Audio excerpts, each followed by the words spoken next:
Hey everyone, looks like we're live. Let me just check to make sure that we are live everywhere. One second.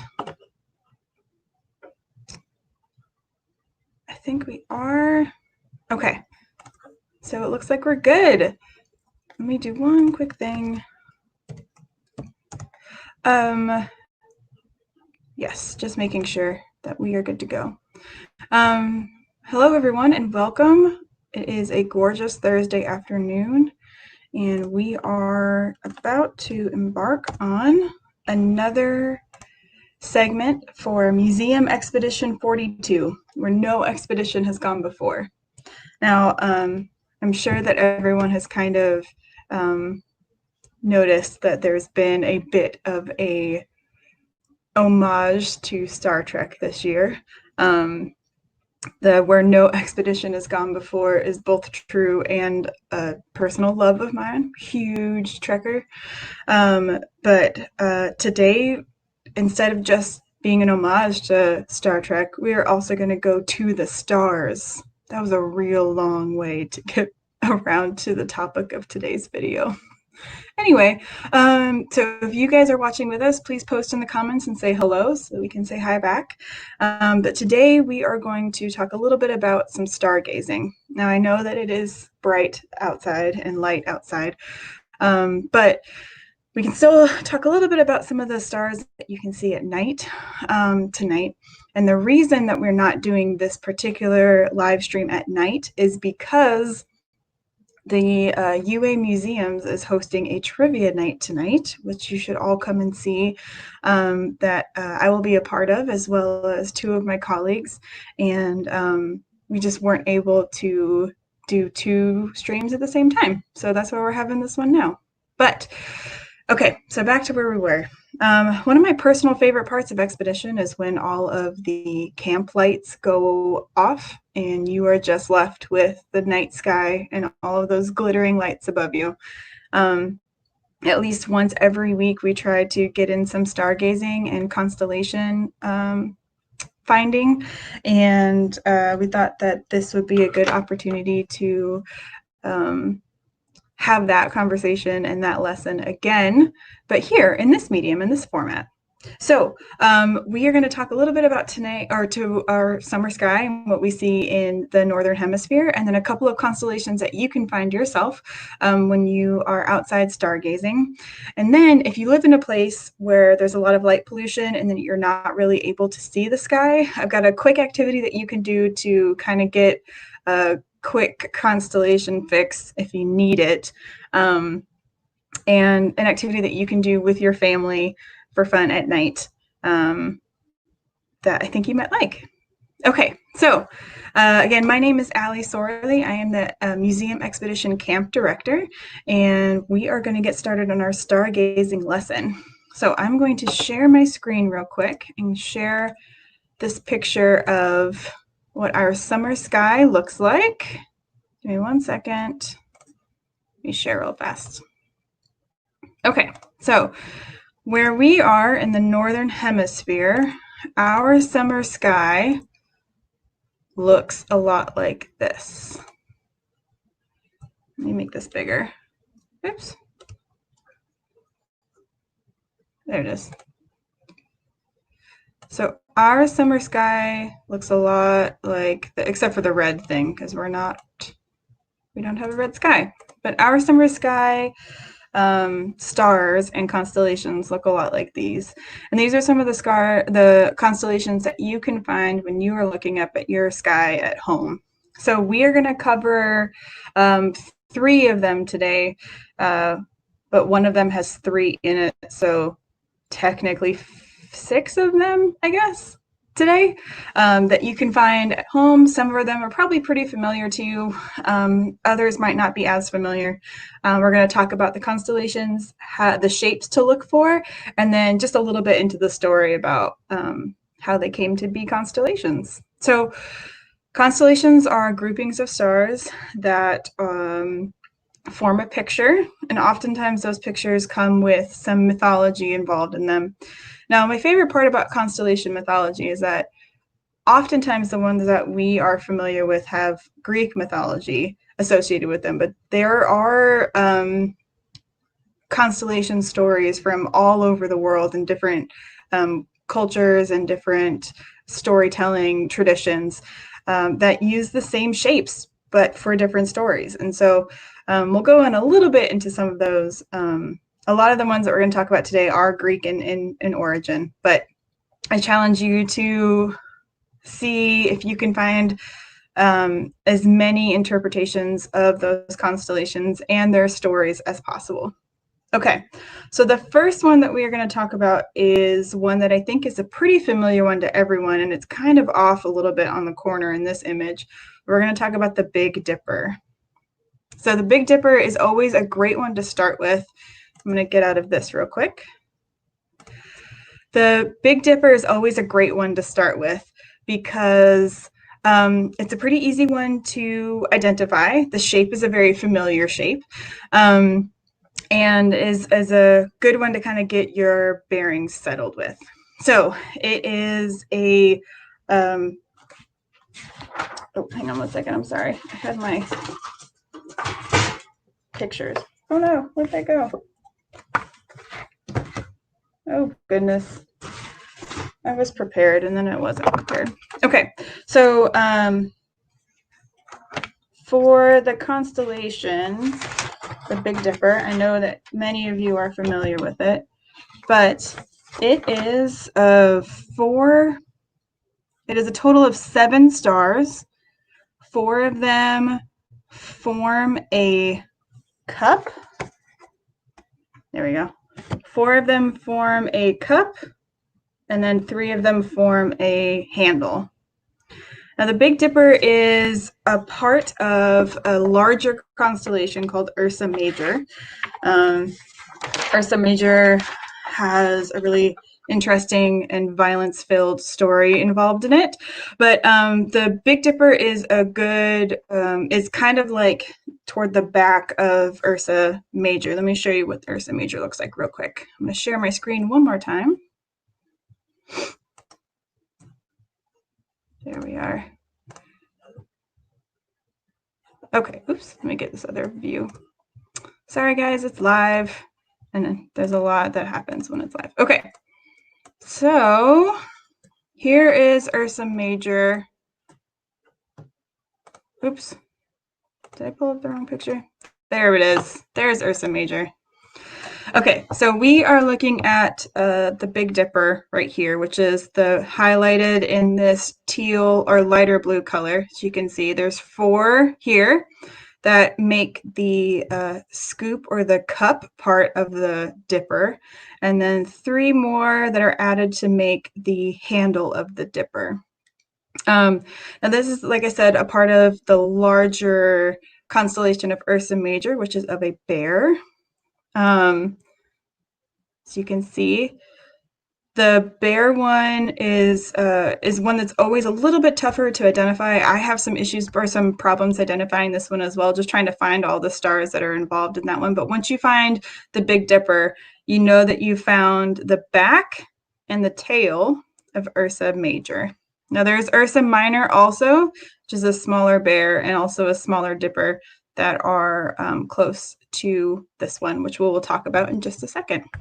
Now, the story of Ursa Major is an interesting one.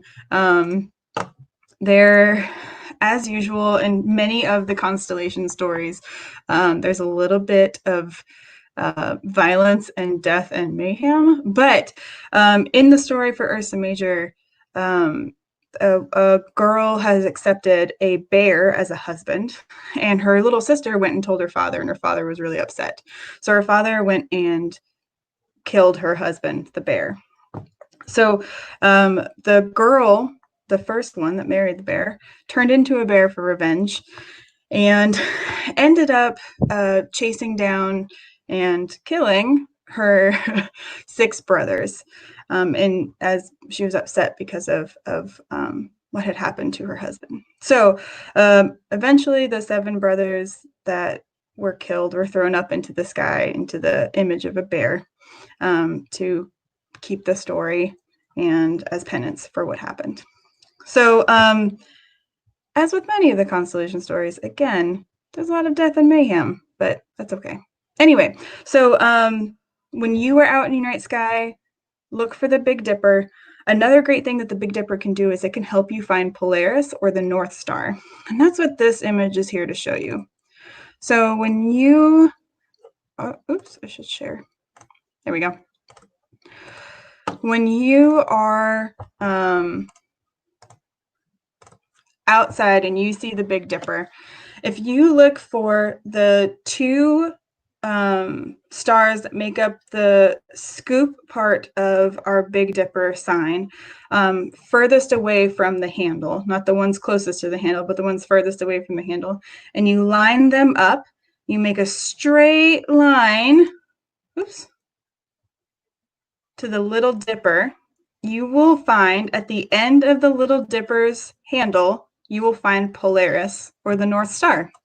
So if you are ever looking for the North Star and having trouble finding it, the Big Dipper is going to be a great way to locate. So remember, Merrick and Dubhe, if you follow the 2 stars here, straight line down to the handle of the very last star and the handle of the Little Dipper, that will be Polaris or the North Star. Now, Polaris and the North Star is not the brightest thing that's in the sky, but it is one that is a constant space that people like to use as an anchor in the sky to see.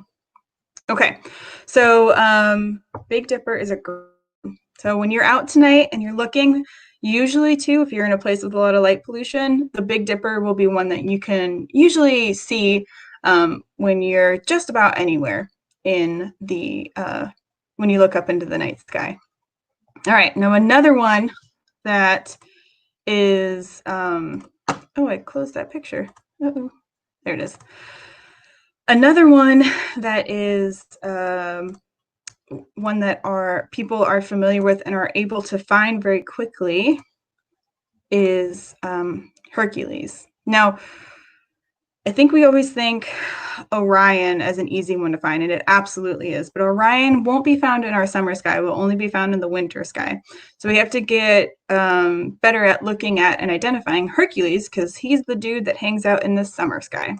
So here's that picture of Hercules, which just happens to, on a personal note, happens to be my favorite Disney movie.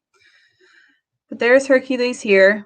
Hercules is someone that we are, or is a figure in mythology that I think that we're all very, very familiar with. His story is a tragic one. He is the son of Zeus and Alcmene, which is his mother, who was a lover of Zeus, not his wife.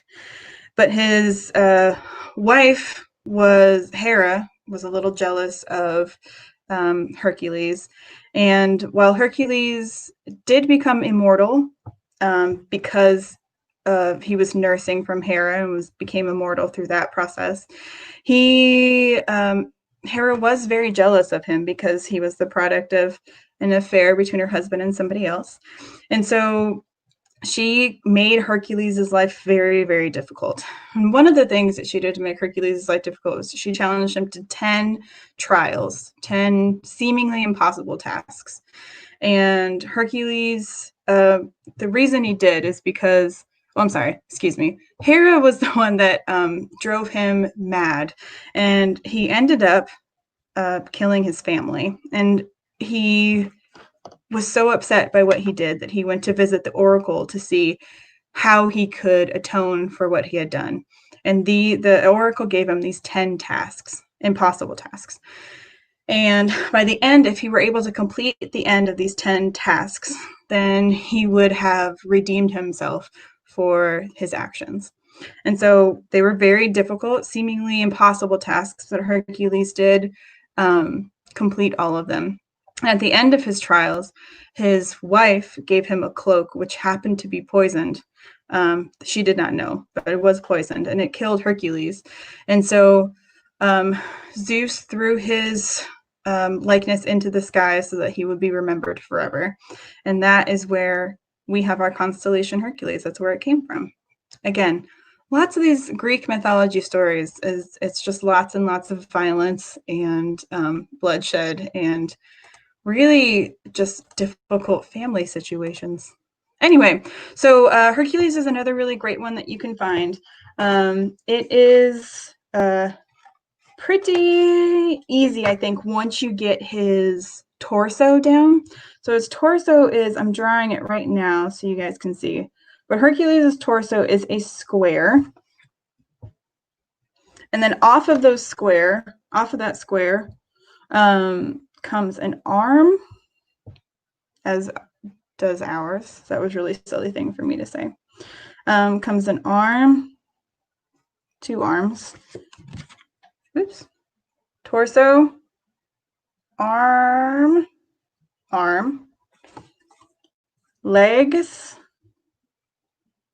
So I think the one that helps me the most is when you find the torso, then you can usually put the rest of it together. And then legs.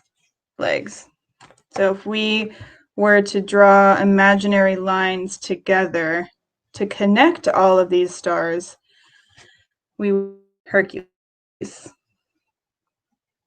So, and as you see in that picture that I shared earlier, if you find the Big Dipper, let me share this real quick again.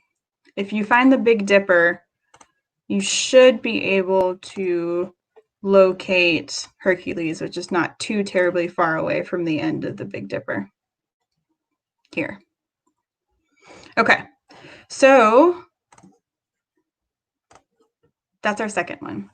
Our third one that we're going to talk about is something called the Summer Triangle. Now, the Summer Triangle is not actually, much like the Big Dipper, it's not a full constellation in and of itself.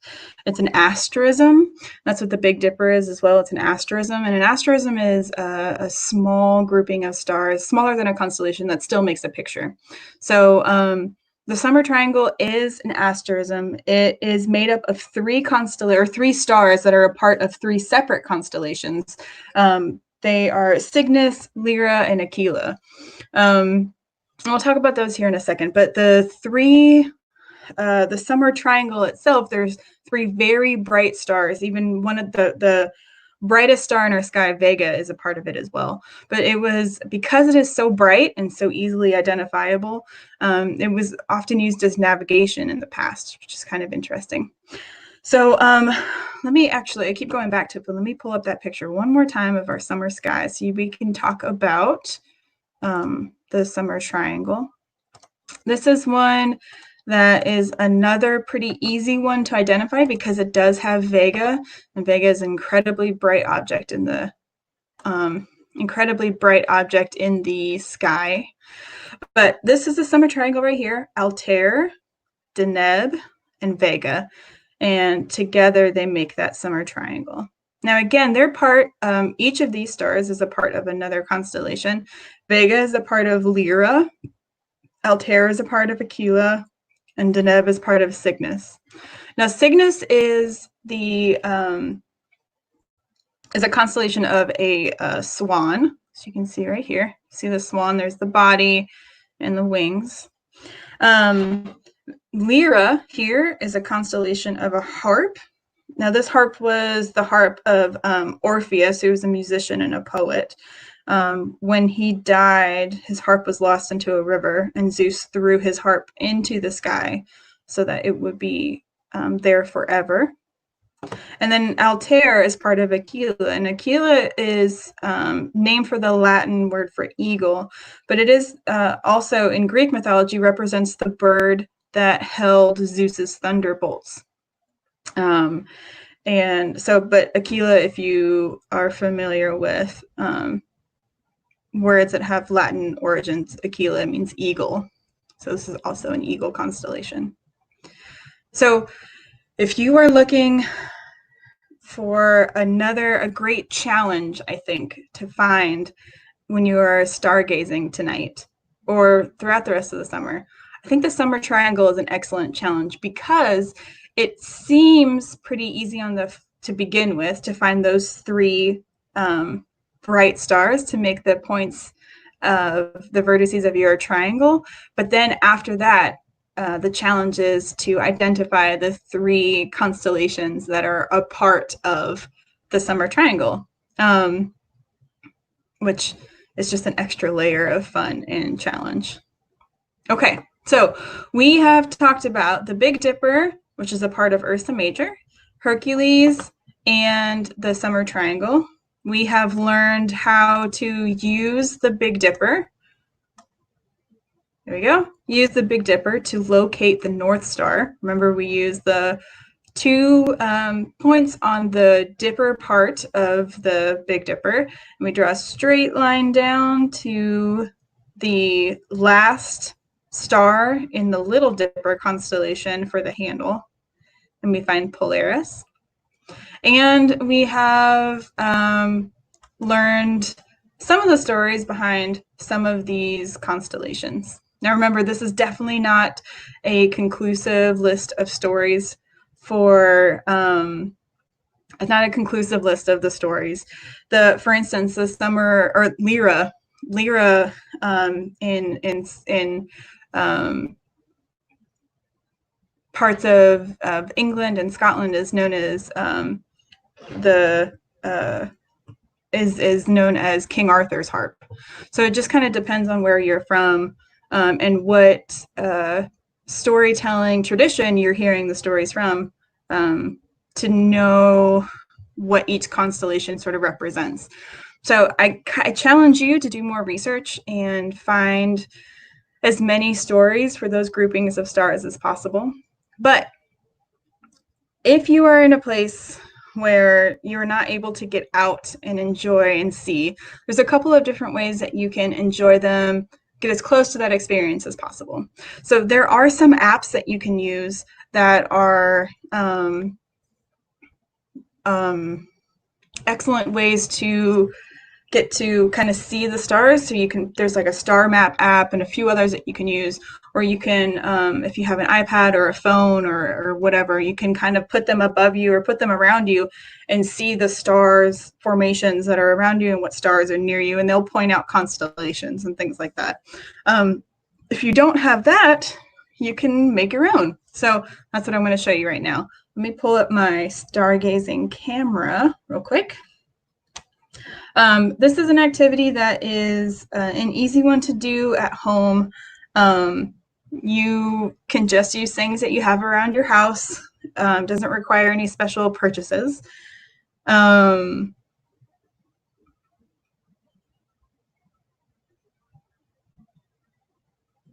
There we go. Okay, so it doesn't have any special purchases that are required, just stuff you find around the house. You will need a flashlight. You could also use a lamp, actually, if you had a lamp that you wanted to. But for this, what I'm going to be using is a flashlight. Actually, I'm going to be using my headlamp. There we go. Okay.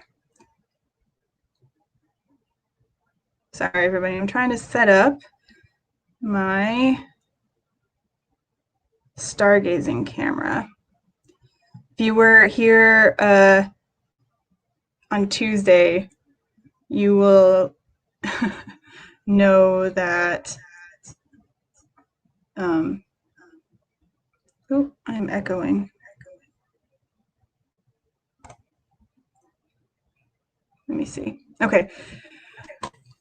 You will know that I had a sushi cam the other day. Oh, I know why I'm echoing. Okay. There we go. That's better. Okay, so here goes our thing, our activity. All right, so we are going to use foil, your headlamp or your flashlight. I will say the flashlights that have multiple lights in them, like this one, there we go, are not as great. I'll show you what happens with these. Are not as great for this activity. It works best if it has that single bulb, the single bulb in there. Okay.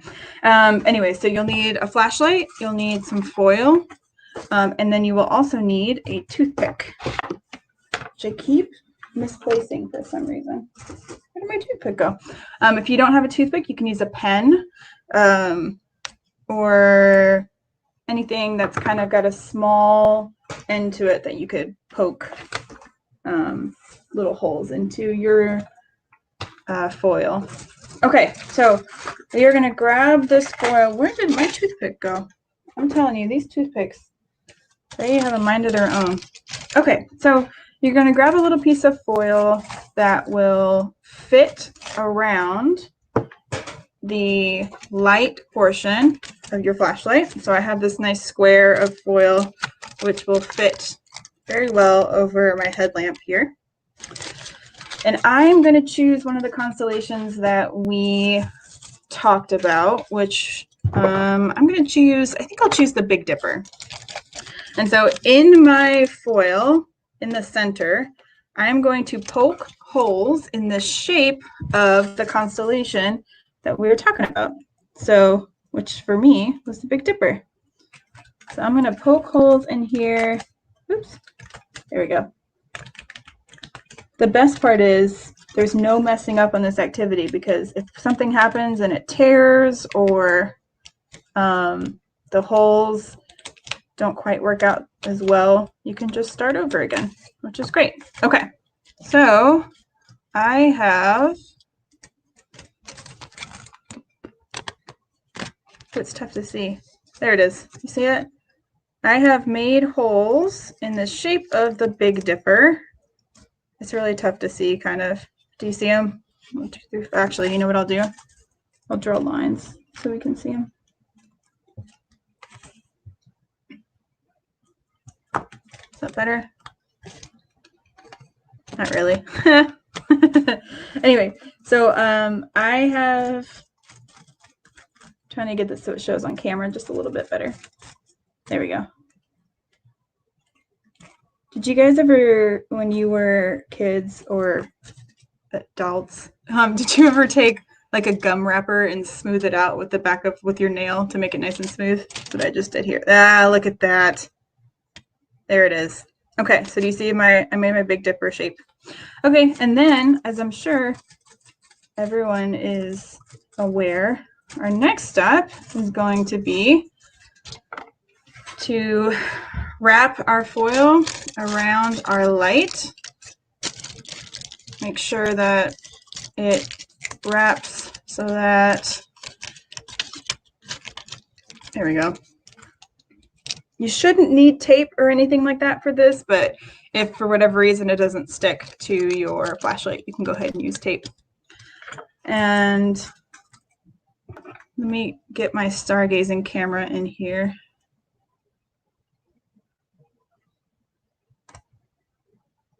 Okay, so if you can see, I have set up a box here so I can kind of show you guys. It'll get a little bit darker inside this cardboard box.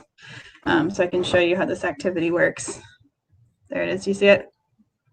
Okay, so I've got my constellation and my light. I'm going to turn it on. And there is my constellation. Ooh, hang on, I got to get a little closer so it can all fit into my box. The best part is if you do this at night at your house, hang on. If you do this at night in your house, you can project it up against the wall, and so it can get really big and be a big constellation, and you can have everyone make their own, constellation and guess which one it is, or you can have you make their own constellation of their own creation and come up with a story about it and why it was thrown into the sky to be remembered forever. But in the meantime, let's see our, okay, there's our box. And there's our constellation. You see our Big Dipper?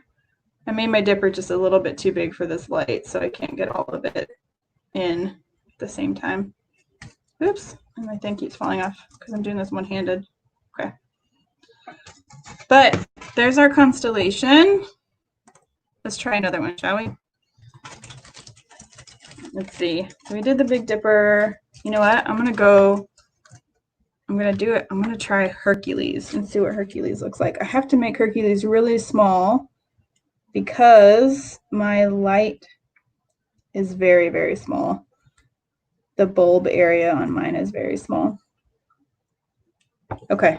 Oh goodness, this might be tough. I might have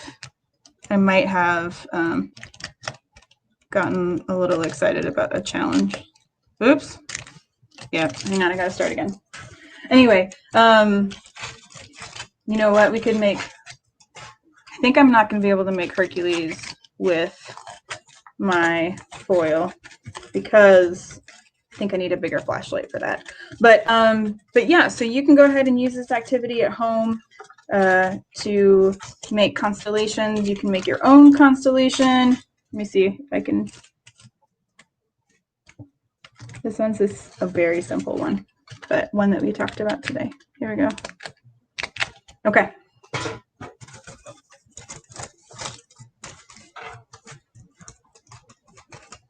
Oh goodness. Okay. It helps a lot if you smooth the foil down.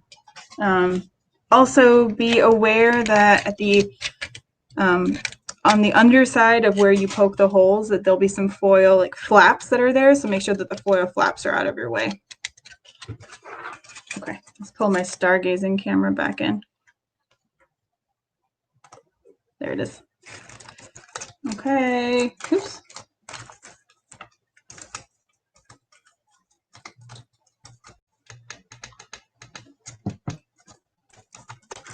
Oh man, this one isn't working as well. It's because, there it is. It's our summer triangle.